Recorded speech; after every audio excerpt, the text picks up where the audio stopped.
Waters are fast-moving. Unlike other big rallies, But earlier at about 7 a.m., a group from the Coast Guard.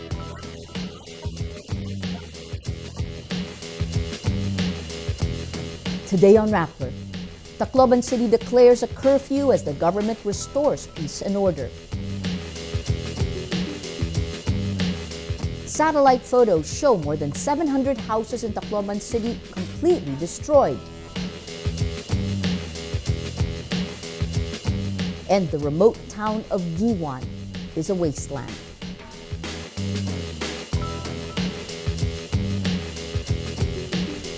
Hello, I'm Maria Ressa. Welcome to Rappler, your social news network.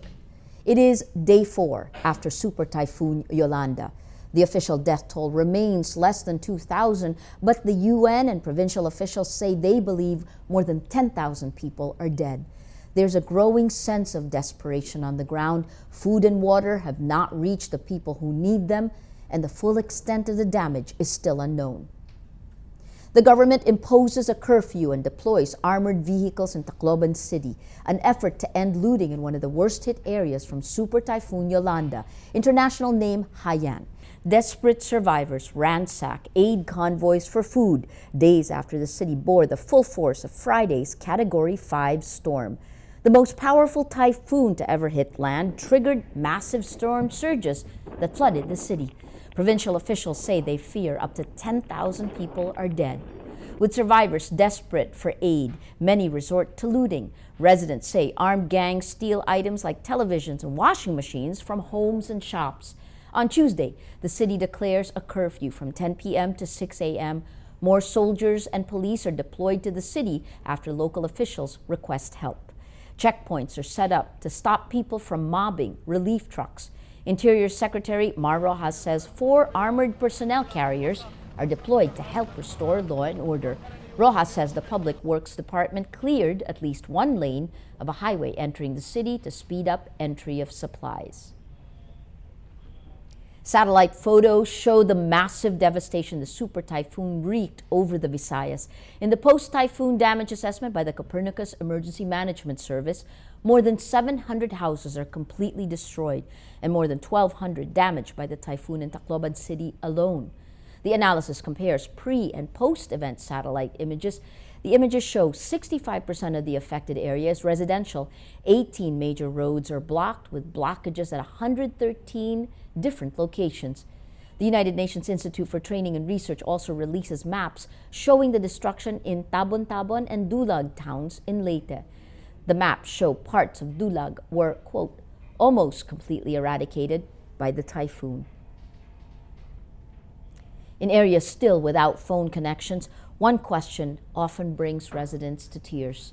Anong panawagan ninyo? Roughly translated, it asks, what are you asking for? In the Eastern Samar municipality of Hernani, where at least 200 are feared dead, residents say they want their story to reach the president.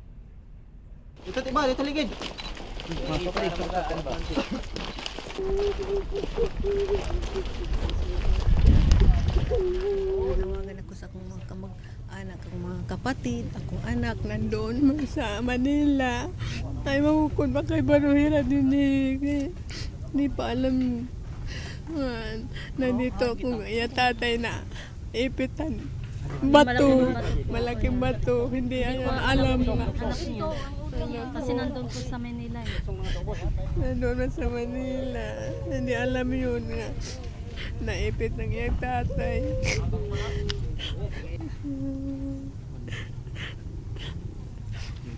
Anong panawagan niyo po sa asawa po ninyo? Gusto ko lang ipaalam sa kanya na kahit anong tawag niya sa amin, hindi niya kaming makontak kami ng mga pamilya ko. Kasi wala ngayon, hindi ko po alam kung kailan magkakasignal at saka wala na kaming mga cellphone.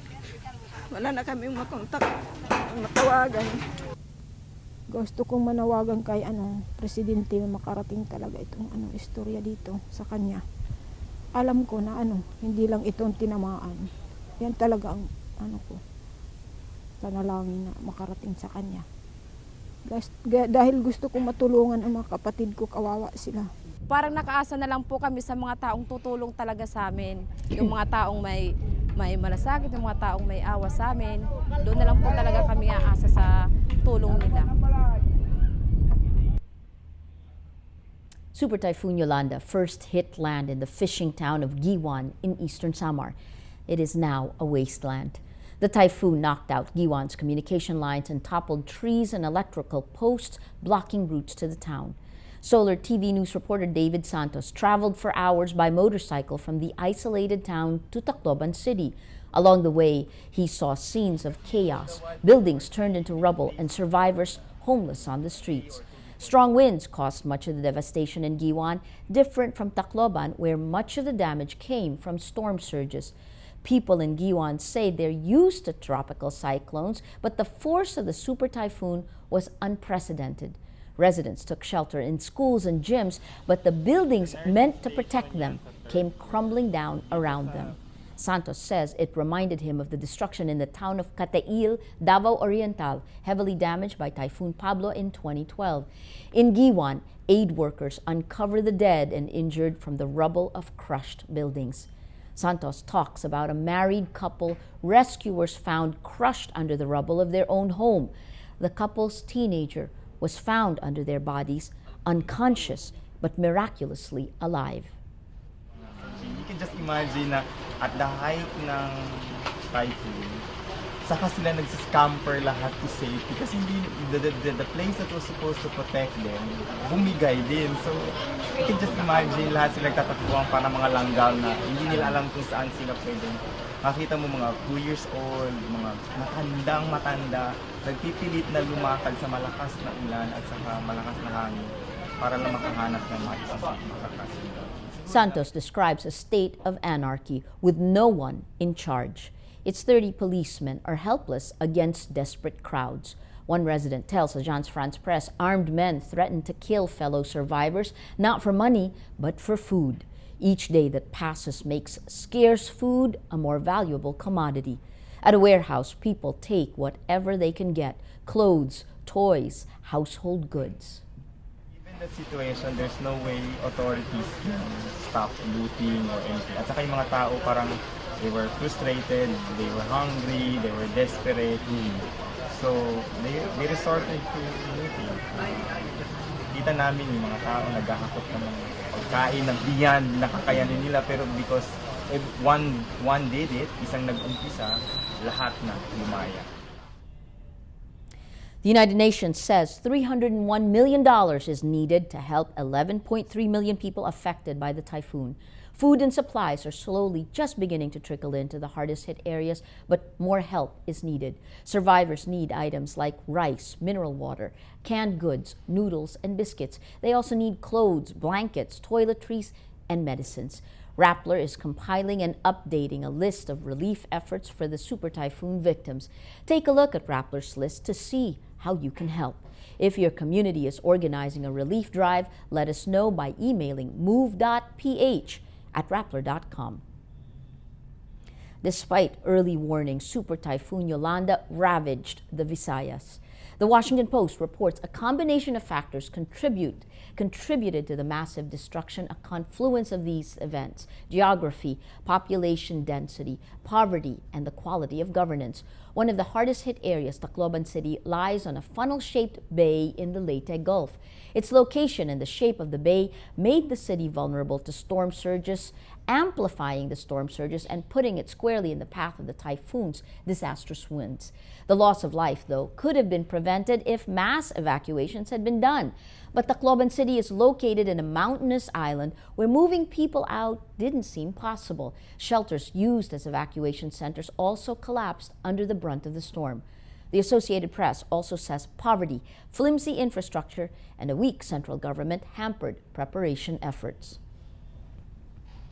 Members of the House of Representatives decide to let go of their remaining 12 billion peso pork barrel for 2013 to help the victims of this massive disaster. The Supreme Court earlier issued a temporary restraining order on the pork barrel after several groups questioned its constitutionality. The House's decision is a departure from the earlier position of Speaker Sonny Belmonte.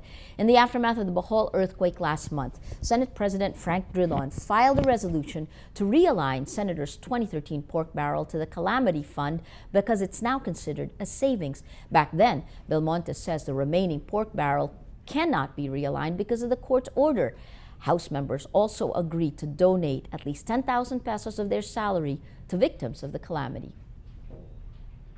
Tropical depression Zoraida weakens into a low-pressure area Tuesday afternoon. As of 2 p.m., the center of the system is located in the vicinity of San Francisco, Agusan del Sur, or 40 kilometers west of Hinatuan, Surigao del Sur.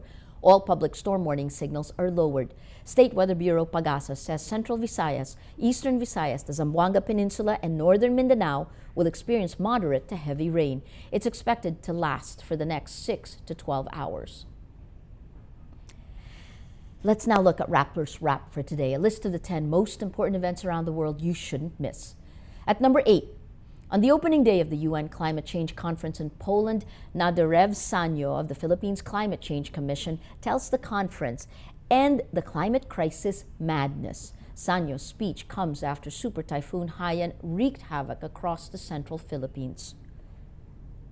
What my country is going through as a result of this extreme climate event is madness. The climate crisis is madness. Mr. President, we can stop this madness right here in Warsaw. World nations begin talks in Warsaw, Poland to pave the way for a 2015 deal to cut greenhouse gas emissions.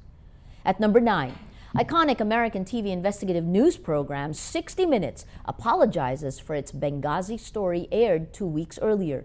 Reporter Lara Logan apologizes on air for the report about the attack on the American diplomatic mission in Benghazi, Libya last year. Logan says their main source for the story, Dylan Davis, misled the program's staff. TV network CBS takes down the report and scrubs its Twitter feed. Media critics urge CBS to begin an independent investigation of mistakes in the reporting process. And at number 10, Iran agrees on a roadmap for cooperation with the UN nuclear watchdog to inspect the country's disputed program. Iran's agreement allows inspectors from the International Atomic Energy Agency to visit a water reactor in Arak and the Gachin uranium mine in the south. At least a year from completion, the Arak reactor is a source of concern for Western powers who fear the plutonium it will produce as a byproduct could provide Iran with a second route to an atomic bomb. But Iran says it intends to produce isotopes for medical and agricultural purposes. For the full top 10, visit Rappler.com's The Wrap.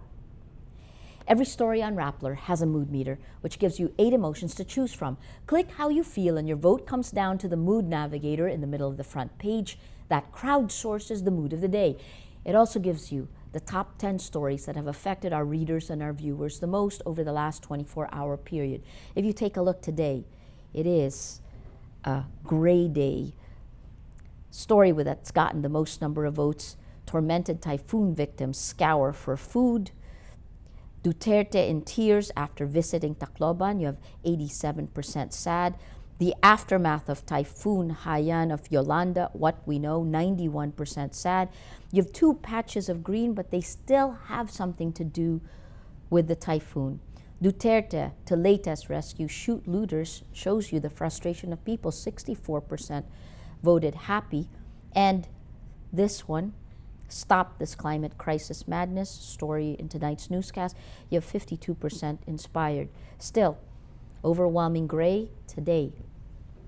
Most people are sad. That is Rappler's newscast for today, Tuesday, November 12th, 2013. Visit Rappler.com and watch our newscast Monday to Friday. Tell us how you feel on our mood meter and help us crowdsource the mood of the day. I'm Maria Ressa. As we say at Rappler, tomorrow begins today. We leave you with images by Rappler's Franz Lopez of the devastated towns of Balangkayan and Hernani in eastern Samar.